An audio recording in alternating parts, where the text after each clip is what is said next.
Je viens coder pour m'amuser, pour réussir des challenges et peut-être gagner.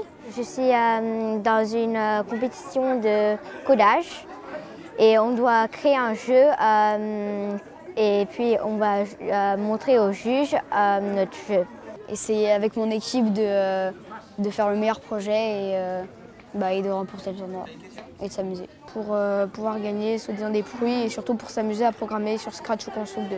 Faire un hackathon, c'est quelque chose de très courant dans le monde des développeurs. On va se réunir pendant une journée, pendant 2 jours, on va prendre une problématique et en une journée, 2 jours, on va coder une solution sur cette problématique-là. Et donc ça avait énormément de sens pour nous de faire la même chose pour les enfants. Pour des jeunes collégiens, des 6e, 5e, pour montrer, parce que c'est notre credo et on y croit très fort, et la preuve aujourd'hui, que les enfants aussi, en une journée, ils sont capables de prendre une problématique et de coder la solution.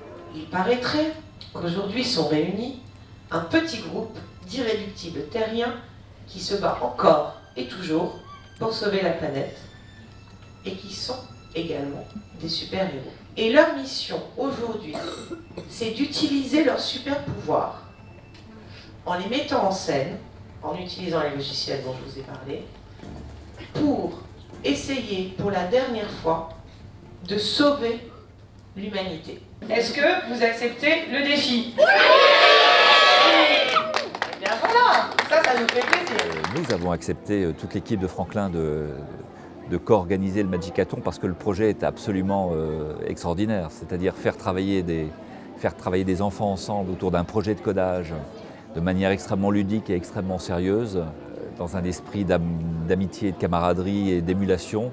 Voilà, c'est quelque chose qui nous paraissait tout à fait intéressant et tout à fait enthousiasmant. Je suis là en tant que super carreau, vous l'aurez remarqué, je suis en tenue pour aider les enfants aujourd'hui à passer cette journée, leur expliquer ce qui va se passer et les accompagner pour qu'ils puissent terminer leur journée avec des super projets. Pour moi, être partenaire du Magicathon, c'était un petit peu une évidence, dans le sens où je suis Magic Maker depuis très longtemps, qu'on s'aime beaucoup et je voulais faire partie de l'aventure. L'organisation de Magicathon a démarré tout d'abord avec la sélection des équipes. Nous avons retenu 24 équipes, des collégiens en 5e et 6e. Ensuite, nous avons mis en place des sessions de coaching. Donc, chaque équipe a bénéficié des 3 sessions de coaching dans l'établissement même, c'est-à-dire que nous avons envoyé notre coach et le bon matériel qu'il fallait aussi pour monter l'activité et se préparer à la technique, à prendre en main chaque logiciel, chaque langage et surtout savoir travailler à 4 pour relever un challenge le jour J.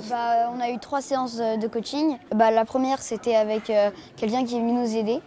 Elle nous a un peu expliqué comment ça se passait le Magicathon. Elle nous a expliqué ce qu'on avait le droit de faire, ce qu'on n'avait pas le droit de faire, comment ça se passerait là-bas. Pour le coup, on s'est un peu entraîné sur Construct 2 parce qu'on faisait déjà du Scratch, mais Construct 2, on en avait rarement fait, donc on a fait Construct 2 en s'entraînant. On a eu un peu de l'aide des adultes et puis on a eu 1h30 pour préparer notre jeu et d'y penser un peu. On avait notre coach et si on avait des questions, on pouvait lui demander, tout ça, c'était pour se familiariser. On a dit quels étaient les rôles des personnes. Ça a beaucoup aidé. À mon avis, sans ces séances, on n'aurait pas pu faire le jeu vidéo qui est là. Et sans ces séances, je n'aurais pas pu moi-même faire des trucs aussi bien que je fais maintenant. Chacun de ces jeunes est un super-héros et chacun est à même aujourd'hui d'agir pour la planète. C'est ce qu'on fait avec Magic Makers, c'est vous montrer que vous êtes capable de comprendre et de faire par vous-même et que demain, vous êtes capable d'inventer vos propres solutions. Mais le super pouvoir que vous travaillez aujourd'hui, c'est ce qui vous permettra de sauver la planète demain pour de vrai. En tout cas, c'est ce que je vous souhaite. Aujourd'hui, on va coder un jeu vidéo. C'est Mulan qui va tuer des créatures pour les purifier. Et à la fin, elle va prendre un œuf d'or pour le mettre sur une montagne pour purifier tout le monde entier. Donc en fait, on a créé 3 niveaux. Un pour combattre un tsunami, un où on est en vaisseau, où on détruit des nuages de pollution, et un autre où on doit passer un labyrinthe avec des bouteilles de plastique usées. C'est un projet pour sensibiliser, je pense, sur le fait que la nature sur la Terre est endommagée et qu'elle va disparaître. Et du coup, le but, c'est de rapporter tous les déchets, d'attraper tous les déchets, de les tuer aussi, les ennemis, et d'arriver à la montagne de déchets.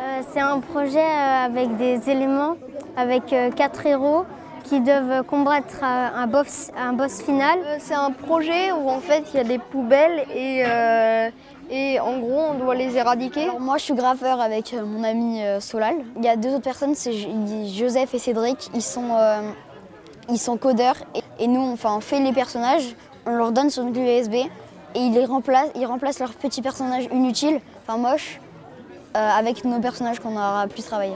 Il y a 2 6e qui, donc moi, qui font le code et 2 5e, Niels et Madeleine qui s'occupent du graphisme et du code. J'ai vu que beaucoup de personnes ont fait des efforts fous.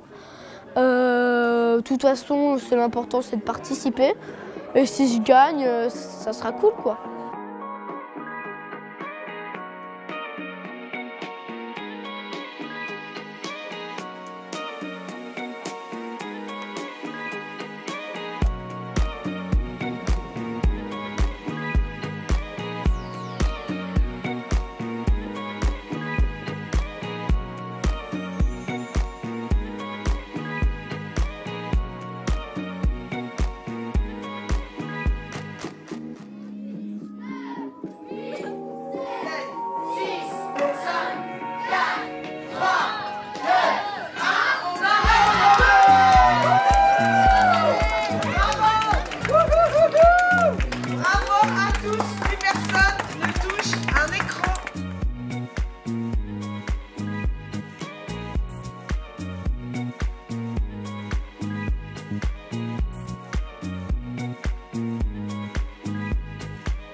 Qui s'appelle Martine versus Plastique. Vous êtes Martine, la seule personne qui peut arranger la situation.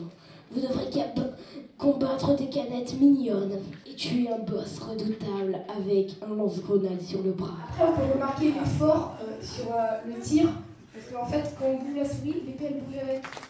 On commence par remercier nos super-héros du jour qui ont su faire preuve de courage, d'imagination, de détermination et de collaboration. Donc je pense que les parents et les enfants, vous pouvez vous applaudir parce que franchement, ça a été une super journée.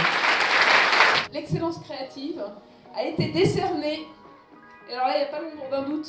Hein, je les vois là, il n'y a pas des... Enfin, c'est sans l'ombre d'un doute pour Franklin, Briade, assistant spectacle. Le prix de l'excellence design, la beauté, a été décerné sans l'ombre d'un doute à Franklin, Briade, assistant spectacle.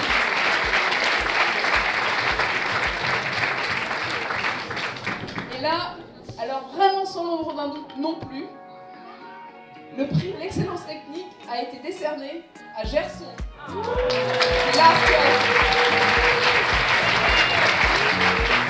J'invite ces 3 équipes à monter sur scène, s'il vous plaît.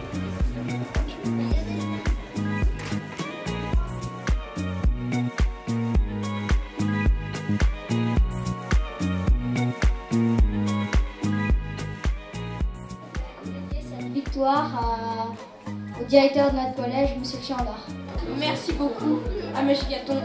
On voulait aussi dire merci à notre coach qui nous a beaucoup aidés et à nos parents qui nous ont laissé faire chez nous pour nous entraîner.